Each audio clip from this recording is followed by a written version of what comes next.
क्योंकि जब तक हम सीखेंगे नहीं, तब तक हम एक अच्छे लीडर नहीं बन सकते, एक अच्छे हम दूसरों के जीवन में खुशियां नहीं ला सकते। हम सीखेंगे तभी तो हम अच्छे लीडर बन सकते हैं। तो हमारे डॉक्टर साहब हमेशा आकर के हम लोगों को सिखाते हैं। तो मैं आपका बहुत बहुत धन्यवाद देती हूँ। और कहते हैं ना कि शिक्षा किसको कहा है। दो गुरु होते हैं हमारे जीवन में। हमारे जीवन में दो गुरु होते हैं बंधु। एक बात ध्यान रखना, एक भौतिक गुरु होते हैं और एक अध्यात्म गुरु होते हैं। भौतिक गुरु हमें अर्थ का ज्ञान देता है, हमें समाज का ज्ञान देता है, हमें राष्ट्र का ज्ञान देता है, हमें हर चीज का ज्ञान देता है। लेकिन हमारे जीवन के जो हमारे पड़ाव के, जो हमारे अंतिम पड़ाव के, जिसको हम कहते हैं सदगुरु, जो हमें सत्य की राह को दिखाते हैं, जो हमें सत्य की ओर ले जाते हैं और जो हमें संसार से हटा करके हमें अपनी और अपने आप से मिला देते हैं, अपने स्वरूप का ज्ञान करवा देते हैं, हमें अपने आप का बोध करवा देते हैं, वो होते हैं सदगुरु। बंधुओं, हम शिक्षा शिक्षा तो करते हैं, लेकिन शिक्षा आखिर में शिक्षा का मतलब क्या है। शिक्षा का मतलब है ज्ञान, सदाचार, उचित आचरण, टेक्निक, शिक्षा, टेक्निक, दीक्षिता, विद्या आदि को ही प्राप्त करने को कहते हैं। शिक्षा में ज्ञान उचित आचरण पर आता है। ध्यान दीजिएगा, कहा भी है कि जो सीखना बंद कर देता है वह बूढ़ा है। चाहे उसकी उम्र 20 वर्ष की हो या 80 वर्ष की, जो सीखना जारी रखता है वही हमेशा जवान रहता है। बंधु ध्यान रखना इस बात को। जो सीखता है वो हमेशा, चाहे वो बूढ़ा हो जाए, लेकिन वो सीख रहा है तो फिर भी जवान है। और बहुत लोग की सोच होती है, जिससे हमारी डॉक्टर साहब ने एक एक बात को खुल खुल करके रखा है सामने। आप प्लान भी दिखाते गए और बात को खोल कर कर भी आपने रखा है। सीखना सारी उम्र चलता ही रहता है, ये प्रतिक्रिया तो चलती ही रहेगी। लेकिन मैं अक्सर कहा करती हूँ कि धन से बढ़कर है ज्ञान धन। क्योंकि ये भौतिक धन की तो हम रक्षा करनी पड़ती है, पर ज्ञान धन स्वयं तुम्हारी रक्षा करता है। ध्यान दीजिएगा, क्योंकि भौतिक जीवन की तो हमको रक्षा करनी पड़ती है, तिजोरी में रखना पड़ता है उसकी रक्षा। अरे कोई चुरा कर ना ले जाए, अरे कोई हड़प के ना ले जाए, कोई छीन ना ले हमसे। लेकिन बंधुओं, एक बात ध्यान रखना कि हमारे पास अगर ज्ञान धन है तो कोई कोई भी हमसे नहीं छीन सकता। वो ज्ञान धन हमें अर्जित करना है। कहीं पे भी आप खड़े हो जाओगे, आपके पास धन ना हो, कोई बात नहीं, कुछ भी ना हो, घर ना हो, गाड़ी ना हो, बंगला ना हो, लेकिन अगर आपके पास ज्ञान धन है और किसी भी चौराहे पे आप खड़े हो गए, तो आपके पास धन, वैभव, प्रतिष्ठा सब आपके पास आ जाएगी। क्योंकि जब ज्ञान धन रहेगा तो मान प्रतिष्ठा कहीं नहीं जाने वाली, लौट कर आ जाएगी। ज्ञान दिया नहीं जाता है बंधुओं, ध्यान रखना। ज्ञान दिया नहीं जाता, अपितु प्राप्त किया जाता है। यदि ज्ञान दिया जाता होता तो सारे पांडव और कौरव और गुरु द्रोणाचार्य धनुधारी बन गए होते, एकलव्य धनुधारी ना होता। ज्ञान प्राप्त की चाह रखने वाला व्यक्ति को सदा ही सीखने का अवसर मिलता जाता है, लेकिन वो पुस्तकों में, लोगों से, विभिन्न कोर्स इत्यादि से सीख पढ़ करके, सुन करके, देख करके, सोच करके, सुन करके,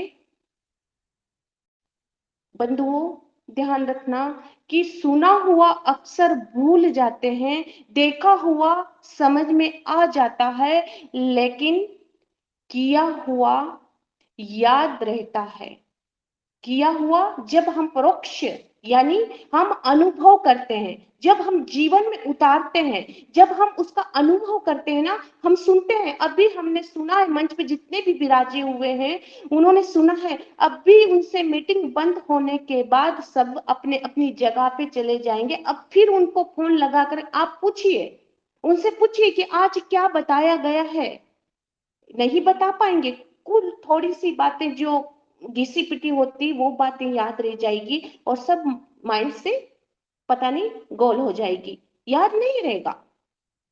लेकिन अगर हम उसको रिपीट करके अपने अनुभव से अगर हम उसको करते हैं, अनुभव में लेकर के उसको आते हैं, तो वो व्यक्ति जीवन भर नहीं भूल सकता है, वो कभी नहीं भूल पाएगा।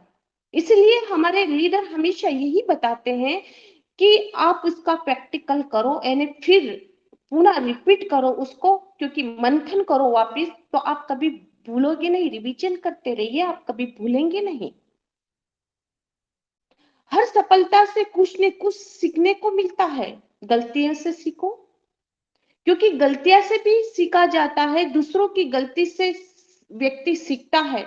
बुद्धिमान है जो अपनी गलतियों से भी सीखता है।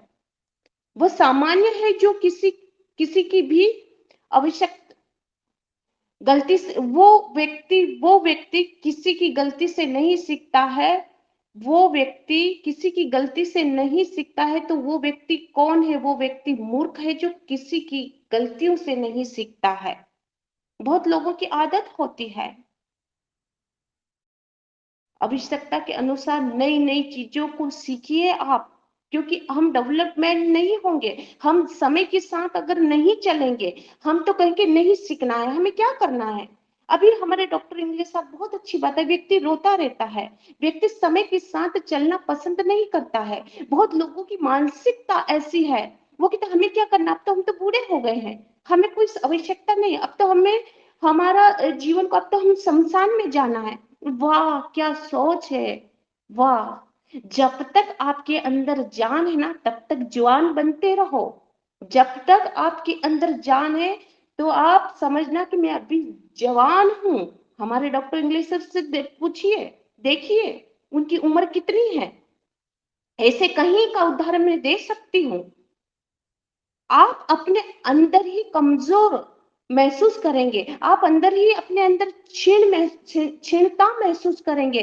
आप खुद अपने अंदर ये सोचेंगे कि मैं तो बूढ़ा हो गया, अब मैं कुछ नहीं। बूढ़ा किससे होता है? व्यक्ति शरीर से होता है, मन से तो नहीं हो सकता है। अगर आप मन में ठान लो, अपने अंदर की शक्ति को जगा लो, तो कोई आपको गिरा नहीं सकता, इतना मैं कह सकती हूँ। कोई नहीं गिरा सकता आपको, बस आपको उठाने की जरूरत है।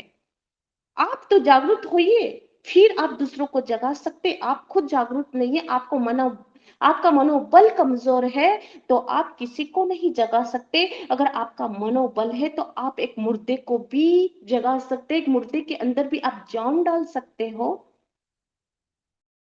सबसे बड़ी आवश्यकता, आज व्यक्ति सोचता है हम ज्ञानी हैं। शिक्षा किसको कहा है? विद्या ददति विनयम।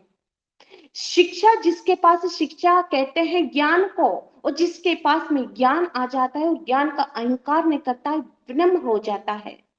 हम उसको अपने व्यवहार में ही नहीं लेकर के आते। हर व्यक्ति को आज व्यवहार की आवश्यकता है, क्योंकि जीवन से, व्यक्ति के जीवन से व्यवहारिकता का नाम ही निकल चुका है। सब कहते हैं हम ज्ञानी हैं, हम सब कुछ जानते हैं, हमारे अंदर तो इतना ज्ञान है, वो क्या जानेगा। हम एक दूसरे को नीचे दिखाने की कोशिश करते हैं। एक बात बंधुओं ध्यान रखना, जीवन में इन संत महापुरुष जितने भी हमारे इस धरातल पे आए हैं ना, इन्होंने कभी नहीं कहा एक दूसरे की काट, कभी नहीं। शिक्षा लीजिए इन महापुरुषों से, इन्होंने कभी किसी की काट नहीं करी है। इन्होंने एक दूसरे को सम्मान किया है, एक दूसरे को बढ़ावा दिया है, तब आज इतिहासों में हर व्यक्ति का नाम लिखा गया है। और आज उनका नाम लेकर के हम आज इस मंचों पर कहीं पे भी हम बैठते हैं तो बोलते हैं। इन्होंने किसी की, लेकिन आज हम थोड़ा सा ज्ञान अर्जित कर लेते हैं, या तो इंटरनेट से, या पता नहीं किस किस से हमने अध्ययन, शास्त्रों का अध्ययन तो हम करना ही भूल गए, लेकिन इंटरनेट से, और हम कहते हैं ज्ञानी, वो क्या जानता है, मैं सब कुछ जानता हूँ। हम एक दूसरे को नीचे दिखाना बंद करें, और बस हम ये कहें, जो व्यक्ति दूसरों को नीचा दिखाकर कभी उठ नहीं सकता। जीवन में ध्यान रखना, जो व्यक्ति दूसरों को नीचा दिखाने की कोशिश करता है, वो जीवन में कभी नहीं उठेगा। और जो व्यक्ति दूसरों को ऊंचा उठाएगा, वो जीवन में ऊंचाइयों की मंजिल को छू लेगा। दो व्यक्ति बेकार हैं, आप कहेंगे वो दो व्यक्ति कौन है? ध्यान दीजिएगा, दो व्यक्ति बेकार तकलीफ उठाते रहते हैं। दो व्यक्ति बेकार ही तकलीफ उठाते रहते हैं और मैं पूछूं तो वो कौन है, तो आप बताएंगे कि वो कौन है? वो दो व्यक्ति कौन है जो फालतू की ही तकलीफ उठाते रहते हैं, बेमतलब मेहनत करते हैं? एक वे है जो मैं बता देती हूँ, बेमतलब मेहनत करते रहते हैं, वो कौन है तो मैं बता देती हूँ आपको। एक वे है जो धन इकट्ठा करते हैं लेकिन उसका सदुपयोग नहीं करते। व्यक्ति धन इकट्ठा करता है, पूरा जीवन हाय पैसा हाय पैसा करता रहता है और अपनी तिजोरियों को भरता रहता है, पर उसका सदुपयोग नहीं करता है, उसको सही जगह पे नहीं लगाता है, दुरुपयोग कर लेता है लेकिन उस सही जगह पे नहीं लगाता है। बंधु, मैं अक्सर कहा करती हूँ, अपने धन को सही जगह पे लगाइए। आज जो शिक्षा कि आज हम शिक्षा दिवस की बात करते हैं, ये जितने भी महापुरुष की आज हम नाम ले रहे हैं, ये कौन है? आज क्यों ले रहे हैं, क्यों लिया जा रहा है इनका नाम? ये ऐसा काम करके गए हैं इस धरातला पर, इसीलिए इनका नाम लिया जा रहा है। आज हम पैसा देने से कहते हैं, हम सोचते हैं, 10 बार सोचते हैं कि मैं दूं या ना दूं, दूं ना। पूछिए जो परमात्मा के रास्ते पे चल रहे उन व्यक्तियों से पूछिए कैसे है, वो ये नहीं सोचते कि मैं दूं या ना दूं। उनकी देखिए, एक आप भाव से देते हैं, भाव काम करते हैं, भाव आपका काम करके आप किस भाव से दे रहे हैं। अगर आप दुखी होकर देते हैं ना, कोई भी एक बंधु ध्यान रखना, कभी भी आप धर्म करें तो दुखी होके या ना मना करके एक बार मना कर दे कि नहीं मैं तो नहीं दे रहा हूं, जो हो जाए, कभी भी ऐसा कभी मत करना। वो आपका दिया हुआ धन निष्फल हो जाएगा, वो उसका कोई महत्व नहीं रहेगा। जब भी आप कोई धर्म करें, दान करें, तो उसको बड़ी खुशी से करें, चाहे 1 रुपया भी आप करेंगे, खुशी से करें, प्रसन्नता से करें, वो कई गुना बनकर के आपके सामने आके खड़ा हो जाएगा। जिस तरह से ज्ञान के कहने का, अगर आप एक विद्यालय होता है, हम मंदिर बनाते हैं, ठीक है, उसमें पूजा होती है, लेकिन एक मंदिर होता है ज्ञान मंदिर। अगर आपने ज्ञान मंदिर में बिना सोचे समझे अगर आपने ध्यान करते, पता है आपका उस धन से कितने लोगों का, कितने बच्चों का भविष्य सुधर जाएगा। कितने बच्चे, पता नहीं, कोई इंजीनियर बन जाएगा, कोई डॉक्टर बन जाएगा, कोई वकील बन जाएगा। और वही इंजीनियर, वही डॉक्टर, वही वकील अगर किसी का ऑपरेशन करेगा, किसी को अच्छा करेगा, किसी को बीमार को अच्छा स्वस्थ कर देगा, बताइए आपका एक पैसा से वो व्यक्ति डॉक्टर बनाए, वकील बनाए, इंजीनियर बनाए, तो आपके पैसे से बनाए, तो बोलो वो पुण्य आपको मिलेगा कि नहीं मिलेगा? मतलब ध्यान रखिए, दान कहाँ करना चाहिए, कहाँ नहीं करना चाहिए। मैं तो कहती हूँ कि सब जगह करना चाहिए, सबको जरूरत है, बस उसी व्यक्ति को नहीं करना चाहिए जो बीड़ी पीता है, जो शराब पीता है, जो अन्य तरह का व्यसन करता है, उसको बिल्कुल नहीं करना चाहिए। उल्टा हमारे कर्म खराब हो जाते हैं।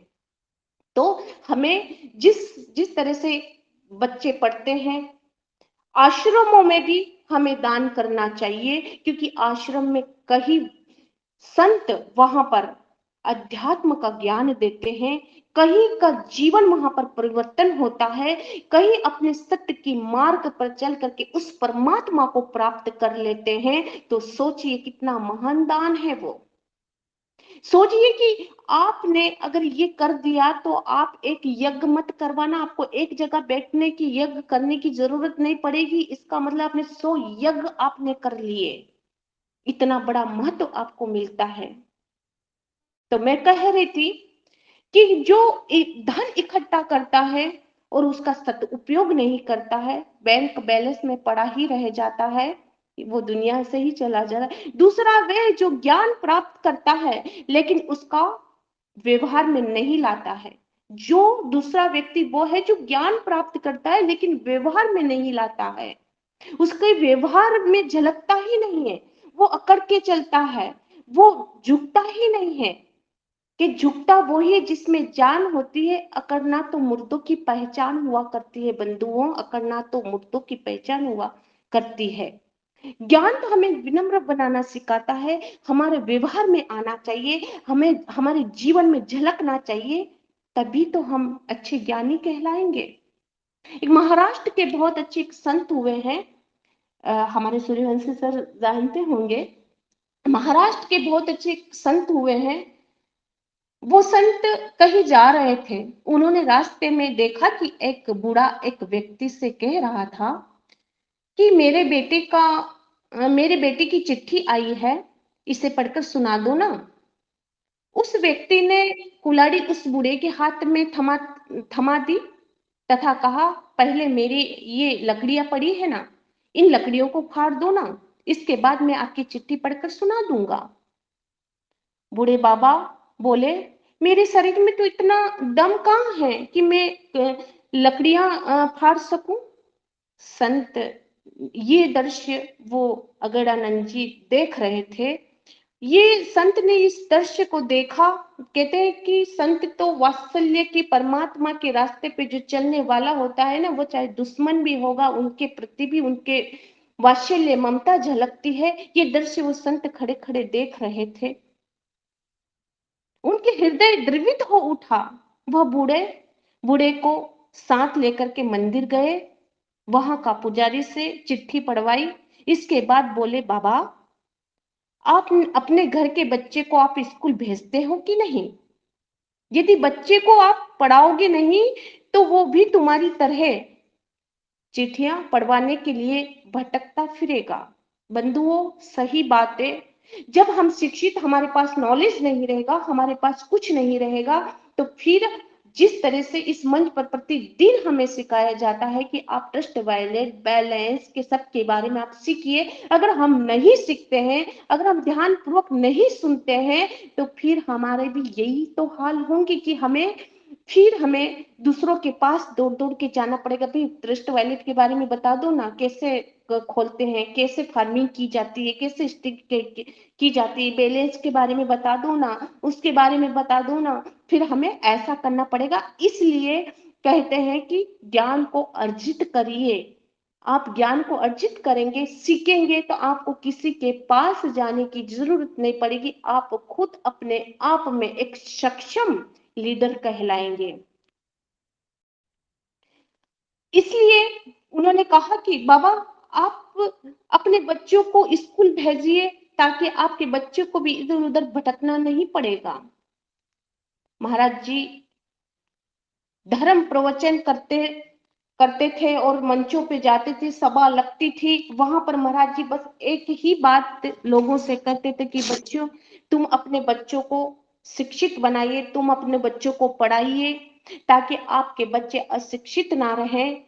क्योंकि जब बच्चे अशिक्षित रहेंगे तो फिर हमारा देश का विकास नहीं हो सकता, हमारा देश उन्नति की ओर नहीं जाएगा।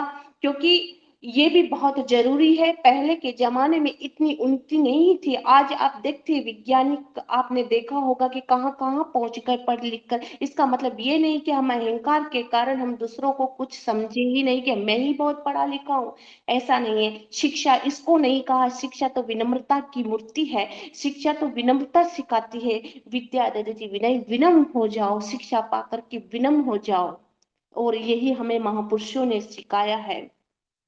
इन्हीं को हमें जीवन में धारण करना है। इसी का नाम शिक्षा है, इसी का नाम ज्ञान है, इसी का नाम प्रज्ञा है।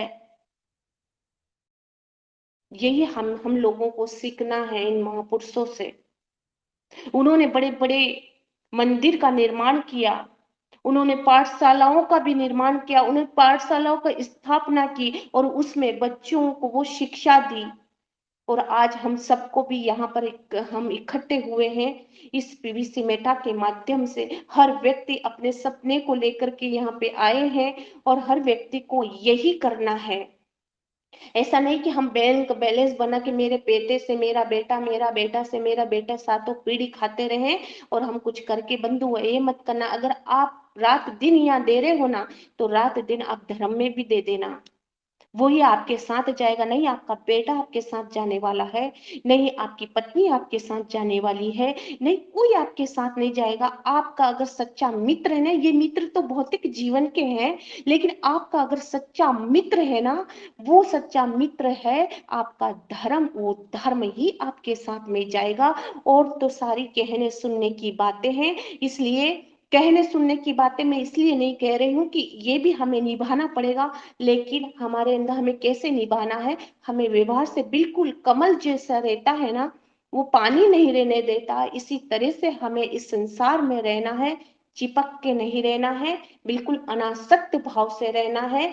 तो हम ये भौतिक जीवन भी जी पाएंगे और आध्यात्मिक जीवन जीते हुए हम हंसते हुए इस संसार से चले जाएंगे, क्योंकि कबीर साहब ने कहा है कि रोते आए और हंसते हुए जाना है। तो हम रोते हुए तो पैदा हुए, लेकिन हमें इस संसार से हंसते हुए जाना है। लोग आपका नाम ले आपके जाने के बाद, वाह क्या इंसान था, बस इतना ही कहना, आप स्वर्ग में चले गए, इतना ही कहना। स्वर्ग में जो मुंह पे आपकी तारीफ करते हैं वो आपके नहीं है, जो आपकी पीठ के पीछे तारीफ करते हैं वो आपके हैं। ध्यान रखिए बंधु।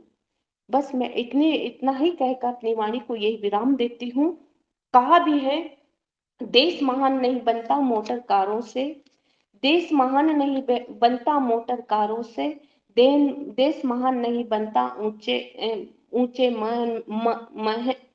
देश महान नहीं बनता ऊंचे महल मिटारों से, देश महान नहीं बनता भाषण नारों से, और देश महान बनता है ऊंचे आचार विचारों से, ऊंचे आचार विचारों से। इसलिए इन बातों को आप ध्यान रखें। इसी के साथ मैं अपनी वाणी को ये विराम देती हूँ। हमारे सर डॉक्टर ये सर ने एक बात और बहुत अच्छी कही थी कि आपने एक बात कहा था कि वास्तव में मनुष्य प्रज्ञावान है, विवेकवान है, क्योंकि पशु कुछ नहीं कर सकते हैं, पशु के अंदर इतनी बुद्धि नहीं है, लेकिन मनुष्य के पास बुद्धि विकसित है। मनुष्य थोड़ा सा सीखता है ना, बहुत कुछ विकास कर लेता है। तो बस हमें पुण्य से ये मनुष्य जन्म मिला है, तो भौतिक जीवन में और आध्यात्म जीवन को दोनों को आप सफल करते हुए इस संसार से मजे से आप जाइए, सुंदर बनाइए। इसी के साथ वाणी को विराम देती हूँ। धन्यवाद साहेब बंदगी, आपने मुझे बुलाया इसके लिए बहुत बहुत धन्यवाद आपका। धन्यवाद। बहुत शानदार, बहुत शानदार, जबरदस्त जबरदस्त। साहेब बंदगी, साहेब बंदगी में, साहेब बंदगी। आभार आभार।